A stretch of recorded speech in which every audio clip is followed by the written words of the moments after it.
So today we are going to start with the percentage composition of a compound.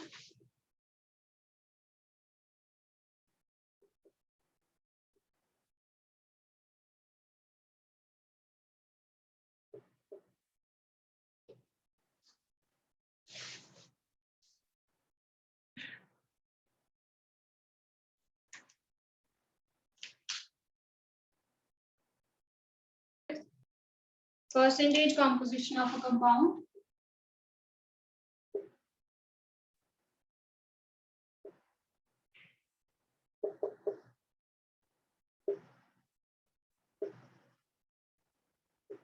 तो इसमें हमने क्या करना है, we will be given a compound. ठीक है, आपको एक कंपाउंड गिवन होगा, राइट? उस कंपाउंड में हम क्या करेंगे, we have to find the percentage of the each and every compound, और ईच और एवरी एलिमेंट जो उस कंपाउंड में प्रेजेंट है. ठीक है, we will be finding the percentage of each and every element that is present in that compound. ठीक है, अब परसेंटेज बिल्कुल सेम करनी है हमने. ठीक है, जैसे आपके मार्क्स आते हैं, आप अपने मार्क्स की परसेंटेज निकालते हो, कितने आपके मार्क्स आए डिवाइडेड बाय टोटल मार्क्स कितने थे, इनटू करते हैं हम 100. तो वैसे ही हमने यहाँ पर भी निकालनी है परसेंटेज कॉम्पोजिशन. ठीक है, राइट, कि हर एक का कितना कितना मास है डिवाइडेड बाय जो पूरा कंपाउंड है उसका टोटल मास कितना है इनटू हमने कर देना है 100. ओके, चलिए एक प्रॉब्लम करते हैं अब सॉल्व पहले.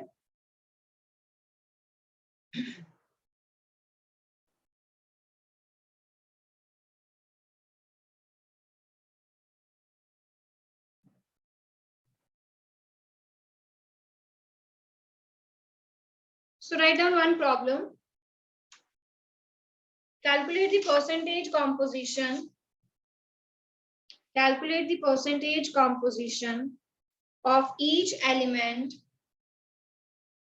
Calculate the percentage composition of each element present in case of calcium nitrate. Calculate the percentage composition of each element present in calcium nitrate. तो अब हमने क्या करना है, हमारे पास तीन एलिमेंट्स हैं यहाँ पे, एक कैल्शियम है, एक नाइट्रोजन है, एक ऑक्सीजन है. ठीक है, इन सब का मास देख लेते हैं. कैल्शियम का मास कितना है यहाँ पे, दिस इज 40. ठीक है, नाइट्रोजन का मास देख लेते हैं. यहाँ पे नाइट्रोजन का मास कितना है, 2 नाइट्रोजन एटम्स है. ठीक है, तो इट इज 28 ग्राम्स. ठीक है जी.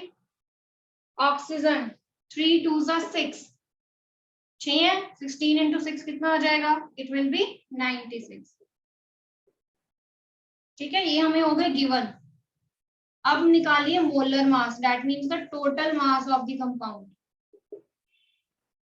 Molar mass of calcium nitrate निकालिए बेटा.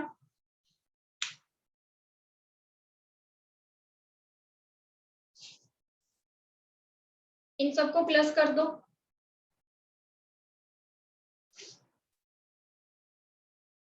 40 प्लस 28 प्लस 96 कितना आया, 164. ठीक है, 164 यू 164 ग्राम्स. राइट, अब हम इंडिविजुअल एलिमेंट का निकालते हैं. हर एक इंडिविजुअल एलिमेंट का कैसे आएगा, 40 को हम डिवाइड करेंगे विद 164 मल्टीप्लाइड बाय 100. ठीक है, फिर 28 को डिवाइड करेंगे with 164 multiplied by 100. 96 divided by 164 multiplied by 100. ठीक है, सबके आंसर बताइए मुझे. Calcium is 24.39.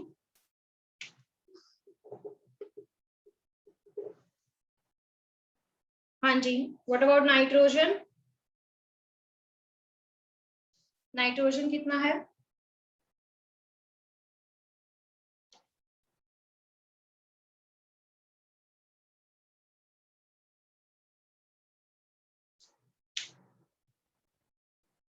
हाँ जी बेटा, नाइट्रोजन की value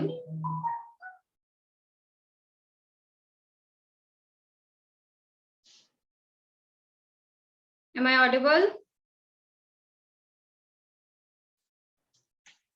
So this is 17.07.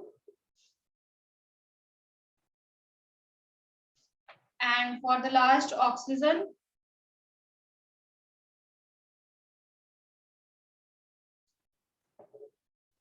so this is 58.54%. ठीक है, तो ऐसे हमने परसेंटेजेस निकालनी है जो हमें गिवन एलिमेंट्स हैं किसी भी कंपाउंड में. ठीक है जी, राइट? क्लियर हो गया बेटा? Is it clear?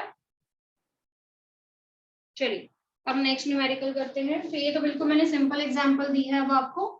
Okay, just to explain the phenomena. अब लिखिए, if the fertilizers are priced according to nitrogen content,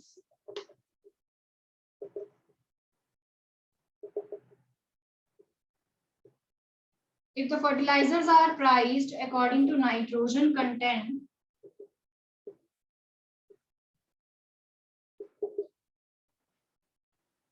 which will be least expensive?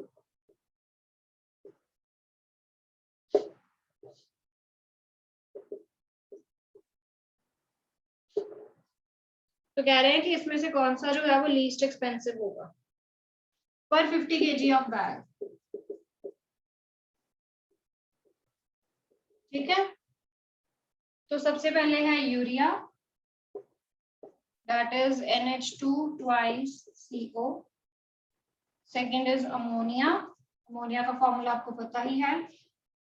Third is ammonium nitrate.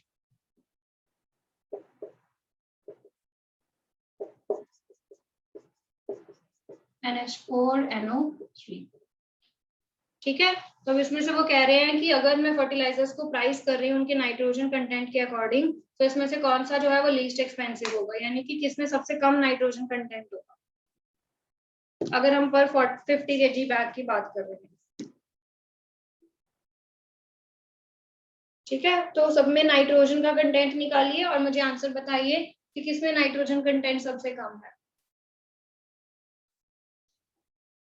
Okay, सिर्फ nitrogen पूछा है, बाकी का नहीं पूछा हुआ. हाइड्रोजन, कार्बन, ऑक्सीजन नहीं पूछे. Only nitrogen content is asked to you.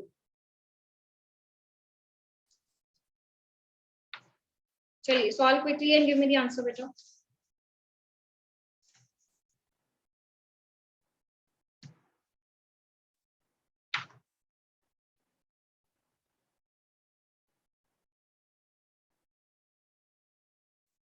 Okay, so in urea the nitrogen content is 46.7, in ammonia it is 82.35, and in ammonium nitrate it is 35%. तो किसमें कम है? अमोनियम नाइट्रेट में कम है, right? So ammonium nitrate will be least expensive. ठीक है, क्योंकि इसमें जो नाइट्रोजन कंटेंट है वो सबसे कम है, इसीलिए ये सबसे कम एक्सपेंसिव है. Okay, homework for you. Numerical लिखिए सेम एक होमवर्क के लिए.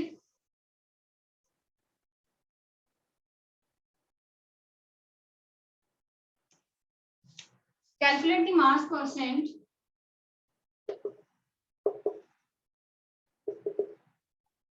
of different elements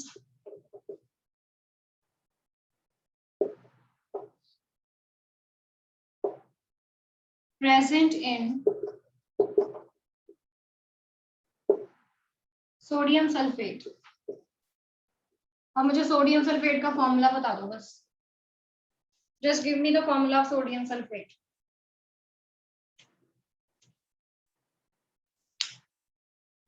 Na2SO4, right? ठीक है, Na2SO4 में आपने देखने हैं. Okay,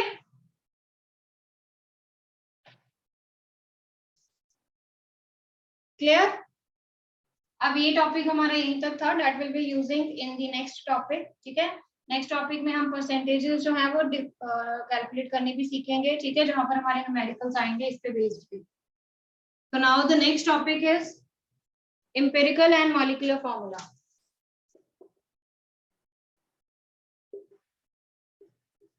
Empirical and molecular formula.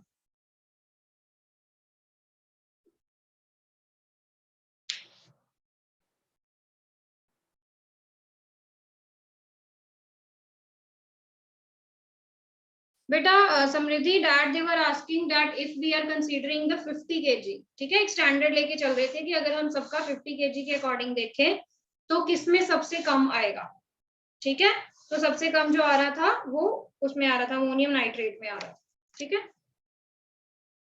50 का कोई रोल नहीं है, वो बस एक स्टैंडर्ड वैल्यू की बात कर रहे हैं। जैसे हम तीनों का अगर एक कॉमन चीज लेके चलें, कितना ग्राम हम तीनों का कॉमन लेके चलें तो उसमें कितना नाइट्रोजन कंटेंट जो है वो किसमें कम आ रहा है, ठीक है। तो वो तीनों के लिए एक स्टैंडर्ड वैल्यू ले रही थी, ठीक है बेटा।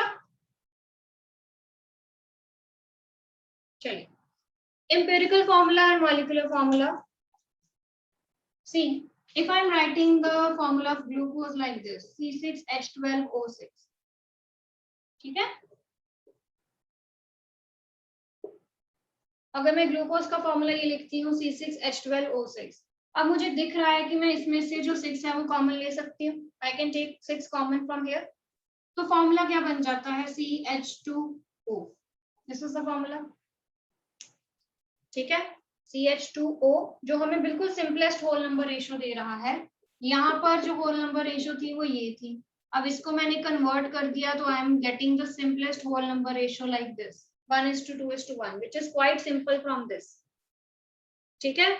तो ये जो मैंने रिप्रेजेंटेशन दी है, ये जो मैंने फॉर्मूला लिखा है in the simple whole number ratios of the elements, ठीक है, इसको हम क्या कहते हैं, एम्पिरिकल फॉर्मूला। इसको हम क्या कहते हैं, एम्पिरिकल फॉर्मूला, ठीक है।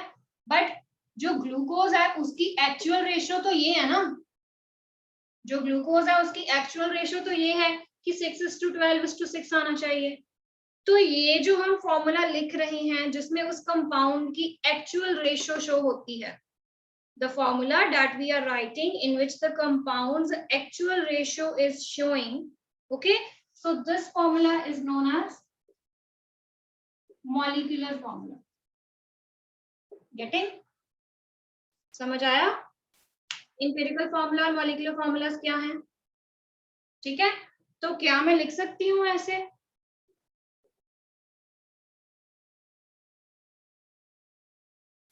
that molecular formula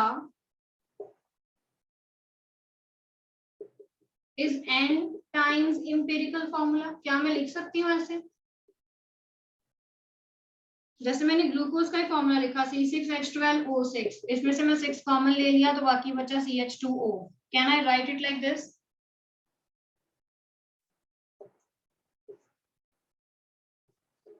ठीक है। तो this expression is very very important. Molecular formula is equal to n times empirical formula, learn करना है हमें, ठीक है। क्लियर हो गया बेटा, is it clear?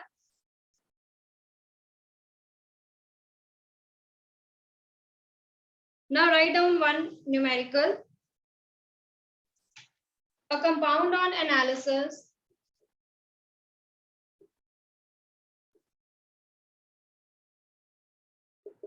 was found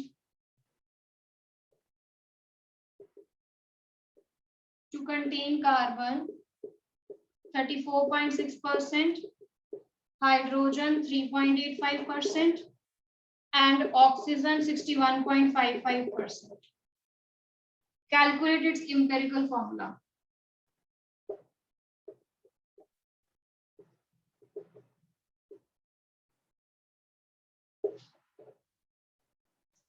अब सबसे पहले काम हमने ये देखना है कि क्या इन तीनों को प्लस करके 100 बन रहा है कि नहीं, ठीक है। क्या इन तीनों को प्लस करके 100 बन रहा है कि नहीं, सी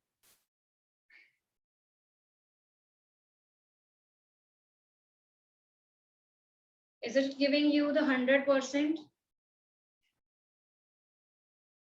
100 हो जाए 99 पॉइंट समथिंग हो जाए, दोनों सेम दे रहा है।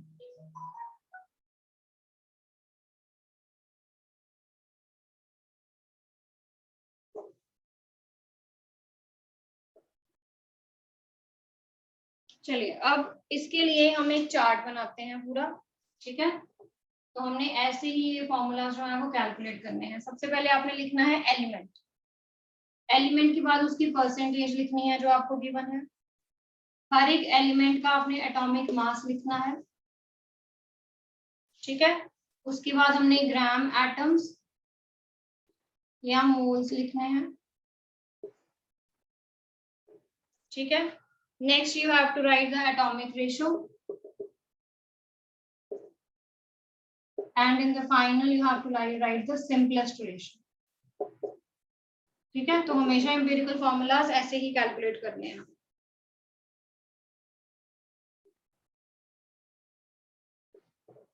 ओके चलो मैं एक करके दिखाती हूँ आपको, rest you have to do. 3 elements आए हैं हमारे पास, कार्बन, हाइड्रोजन एंड ऑक्सीजन। उनकी रेशियोज हमें दी हुई है, दैट इज 34.6। दूसरे की आपको दी हुई है 3.85 एंड थर्ड की आपको दी हुई है 61.55। सबके एटॉमिक मासेस लिख लेते हैं। कार्बन का एटॉमिक मास 12 होता है, हाइड्रोजन का 1 होता है, ऑक्सीजन का 16 होता है, ठीक है। ग्राम, एटम्स या मोल्स अभी आपको बताए हैं कि कैसे हम परसेंटेज को डिवाइड करते हैं with the atomic mass. So percentage divided with the atomic mass, percentage divided with the atomic mass, ठीक है। Percentage divided with the atomic mass, तो इन दोनों को डिवाइड करोगे तो आपके पास मोल्स आ जाएंगे। अब ये मुझे वैल्यूज सॉल्व करके बताइए, सॉल्व दीज वैल्यूज।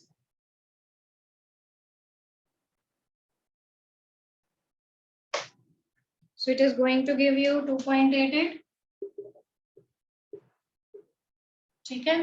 उसके बाद ये आपको देगा 3.58 एज इट इज आ जाएगा आपका, ठीक है। और the next is again 3.58, sorry 3.85, clear, ठीक है जी। अब यहां से जो नेक्स्ट स्टेप है वो हमने ध्यान देना है। क्या करना है, अब हमारे पास यहाँ पर ये 3 वैल्यूज आई हैं। अब इन 3 वैल्यूज में से हमने देखना है कि सबसे छोटी वैल्यू कौन सी है, which is the smallest value, this one, ठीक है। यहां से अब हमारा नेक्स्ट स्टेप है कि इन तीनों में से हमने अब देखना है, 3, 4 जितने भी एलिमेंट्स हैं उन सब में से हमने देखना है कि सबसे स्मॉलेस्ट वैल्यू किसकी है। सो 2.88 इज द स्मॉलेस्ट वैल्यू।